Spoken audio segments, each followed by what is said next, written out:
एक उल्कामुख नाम के एक बुद्धिमान राजा हुए। उन्होंने गोबर सत्यवक्ता और जितेंद्र थे। प्रतिदिन देवालयों में जाते तथा गरीबों को धन देकर उनके कष्ट को दूर करते थे। उनकी पत्नी कमल के समान मुख वाली और सभी साध्वी थी। भद्रशिला नदी के तट पर उन दोनों ने श्री सत्यनारायण भगवान देव का उत्तम का पूजन किया। उस समय वहां एक साधु वैश्य आया। उसके पास व्यापार के लिए बहुत सारा धन था।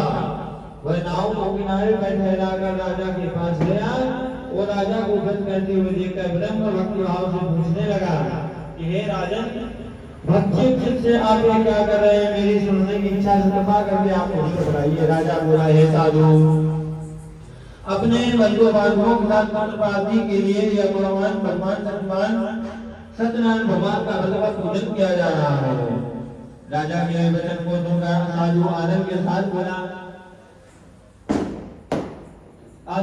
बोला कि हे राजन, मुझसे इसका सब विधान कहो, मैं भी आपकी इस कथा अनुसार इसको करूंगा। मेरी भी कोई संतान नहीं है और निश्चय इससे होगी।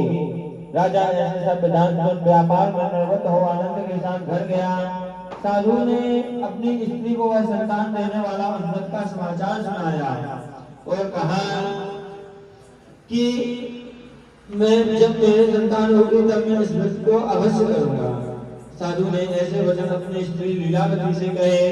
एक दिन उसकी स्त्री लीलावती पति के साथ आनंदित होकर के सांसारिक धर्म में प्रवृत्त होकर के भगवान सत्यनारायण की कृपा से गर्भवती हो गई तथा 10वें महीने में उन्होंने एक सुंदर कन्या का जन्म दिया। वह कन्या दिनों दिन इस तरह बढ़ने लगी जैसे शुक्ल पक्ष का चंद्रमा बढ़ता है और कन्या का नाम कलावती रखा गया।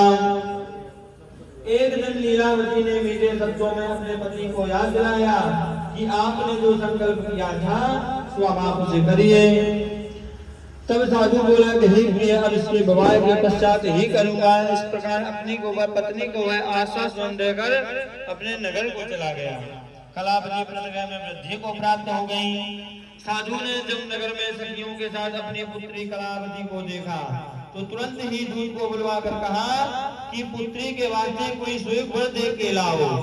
साधु की आज्ञा पाकर दूत कंचन नगर जा पहुंचा और वहां पर बड़ी खोज और देखभाल कर उस लड़की के लिए सुयोग पुत्र को ले आया।